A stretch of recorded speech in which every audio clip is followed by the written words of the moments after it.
je laisserai à Joseph le soin de parler d'un ou deux de ces personnages qui m'ont marqué. Moi, bon, avant d'aller sur le... Parce que moi j'ai la question des duos ou trios amoureux que tu as direct là-dessus, mais parenthèse, hautement développé. Est-ce que tu es footeux? Tu as à peu près une culture de foot. Le Camerounais.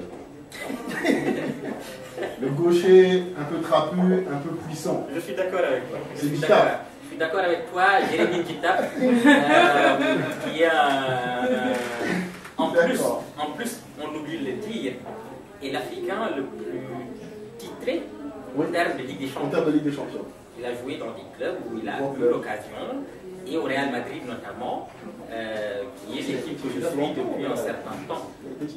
Donc il a été titulaire, Jérémy Guitap, que j'aime beaucoup, que j'ai revu à Paris, figure-toi. Je l'ai revu à Paris à l'époque où on allait jouer avec Elgas à, comment il s'appelle, à la porte de Choisy. Il était venu avec un gang de Camerounais qui se déplace toujours en gang, n'est-ce pas? Et ils étaient en train de jouer, etc. Donc lui, il s'amusait. Mais voilà, ça m'a fait plaisir de le revoir, ça m'a rappelé des souvenirs. Et puis c'était un joueur que j'aimais beaucoup de voir. Pas très fin techniquement, mais extrêmement pugnace, endurant, tenace, physique, et qui ne s'embarrassait pas beaucoup de finesse. Donc dès que quand on le lit et qu'on met un peu, parce que le penalty du pied gauche enroulé, ah, il faut avoir ses références. Non, mais ça peut pas être connu. Non, mais il avait la particularité de jouer très bien des deux pieds. Il jouait bien des deux pieds et il tirait les pénaltys gauchers, il tirait les pénaltys même au Real. Oui. Et en plus, tel qu'il est décrit, c'était tout de suite quand je le disais, je dis mais celui-là, c'est. Bon, bref, fermons la parenthèse footballistique. Ceux qui avaient moins, et je ne sais pas qui en a parlé, je crois que c'est toi qui en as parlé, les duos amoureux qui avaient moins dans Terre Sainte, ça ne m'a pas spécialement gêné, même si je suis un grand lecteur de Barbara Cartland et autres délicieuses littératures romances. Mais là, il y en a un certain nombre de duos, trios amoureux. Ça m'a étonné, justement, de les trouver là, par rapport à... Je ne t'attendais pas là-dessus, mais j'aimerais bien te... D'autant que, notamment le trio avec Gianni, je trouve...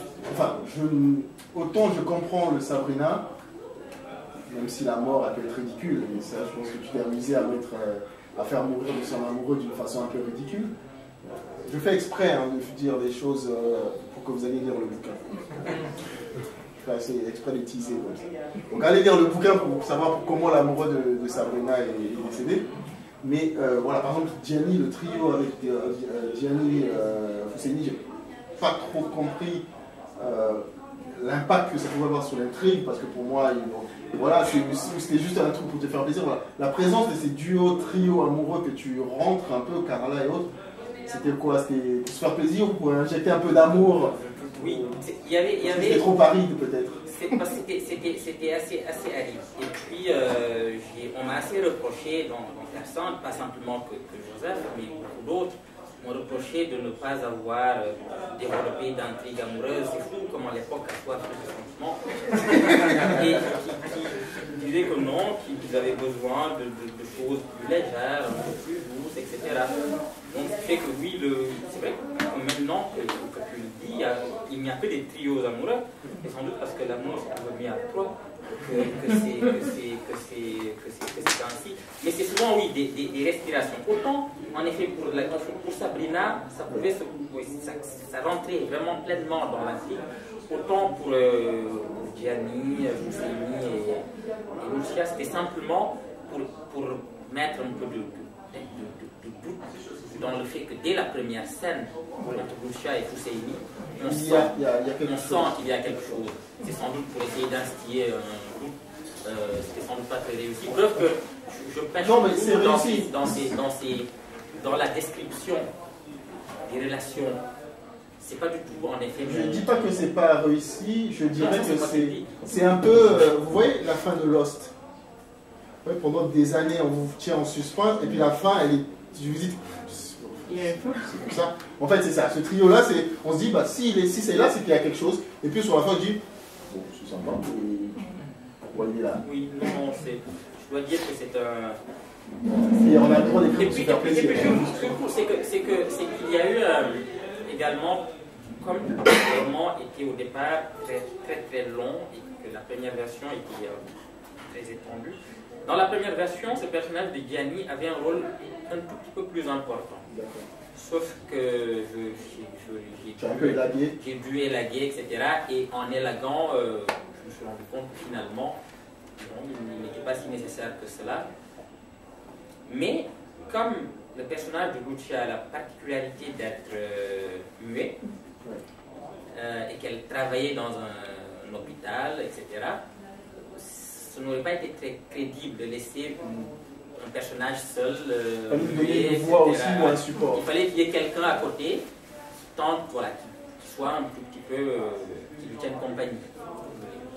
Joseph, sur tes personnages Moi j'en ai particulièrement deux qui m'ont intéressé, hein, parce qu'il y a une multitude de personnages, et comme je l'ai dit, en fait, plus il y a des personnages, plus j'avais des difficultés justement à connaître le nom de tous ces personnages. Mais il y en a deux qui m'ont particulièrement marqué dans la construction et dans leur importance dans le récit de Silence du cœur. C'est d'abord le personnage du prêtre, Amédéo, et le personnage de Salomon. Continue, non? J'allais venir en Fantine aussi. Et je vais rajouter un autre et ça me fera trois. Amédéo dans le sens où, en fait, ça m'a fait rappeler un peu, si on revient dans ce livre-là, Terre Sainte, où on s'est beaucoup amusé avec ce personnage-là, qui à la fois présente un côté très burlesque et un côté assez sérieux. Contrairement à l'autre personnage de Salomon, qui est plus dans le domaine, qui ne rit pas, qui a un silence assez colérique, parce que justement il porte en lui beaucoup de déceptions et il en veut justement à cet taureau. Et moi je me disais, comment justement tu arrives justement par rapport aux onomastiques, justement. Je voulais t'interpeller par rapport à cela. Sachant que Amédéo, nous avons tous les deux fait du latin, et toi aussi du grec, donc on sait que ça veut dire justement quelqu'un aimé de Dieu. Donc Salomon, de l'hébreu, ce qui signifie shalom, qui désigne la paix, la complétude. Comment se fait que ce personnage, par rapport à son onomastique, en fait, ne répond pas à la paix, et qui est plutôt un personnage assez belliqueux, et contrairement, justement, enfin, là où c'est côté, je pense que c'est assez réussi du prêtre, il est à la fois, il aime Dieu et il aime les hommes. Comment tu fais justement pour construire ces types de personnages qui non seulement ils font rire, et en même temps, voilà, il y a des moments où ils t'attrapent parce qu'ils font des réflexions sur l'humanisme tel qu'on est en train de perdre justement avec le prêtre. Enfin, qu'est-ce que tu en penses? Juste une seconde. Salomon, il fait partie des Regazzi.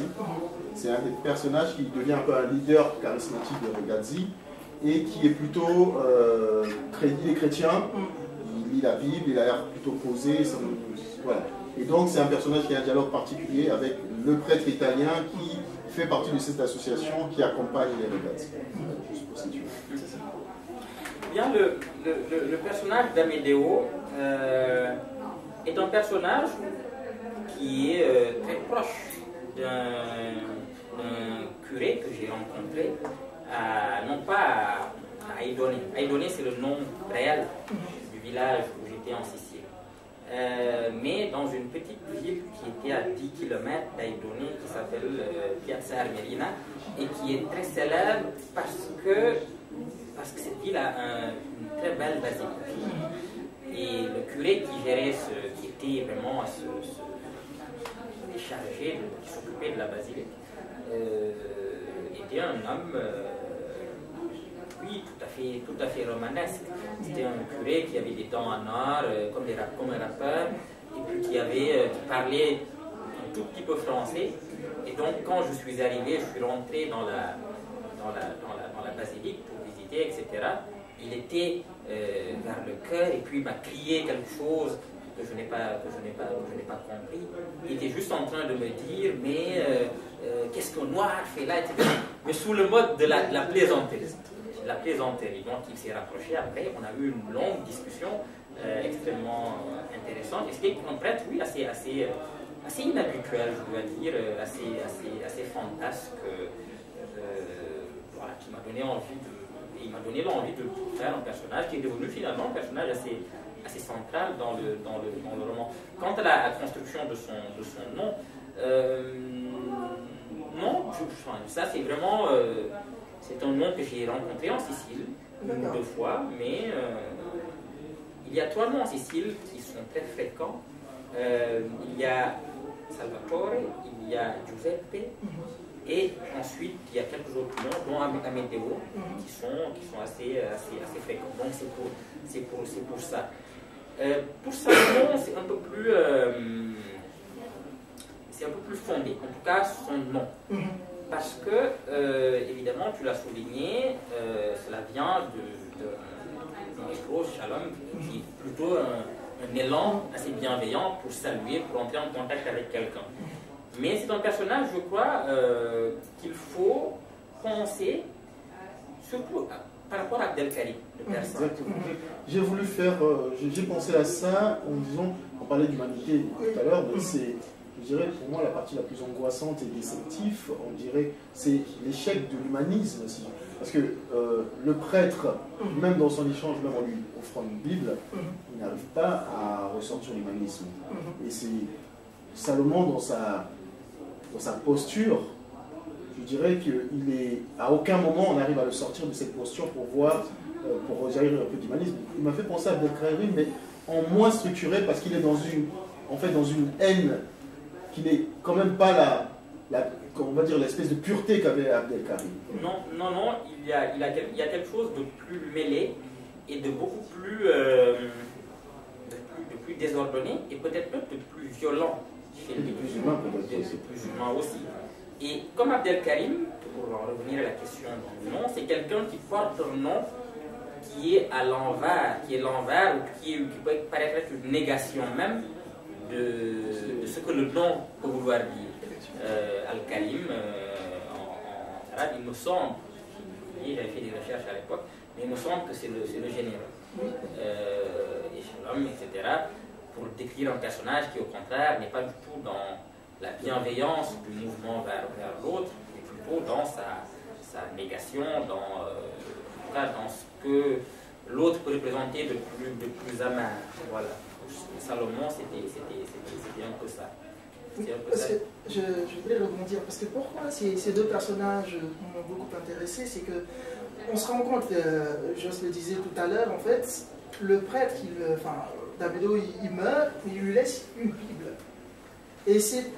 Et pourtant, dans les échanges qu'ils ont eus, ils ne sont jamais retrouvés, ils n'étaient même pas d'accord sur leur façon de voir le monde. Est-ce que le fait est que justement, en fait, qu'il leur donne cette Bible-là, est-ce une continuité de l'autre, pour le combat humaniste qui devrait porter? Je crois que il y a, je disais tout à l'heure que pendant longtemps j'ai réfléchi à la tour de Babel, mais de façon plus générale, c'est la question du christianisme en effet qui m'intéresse.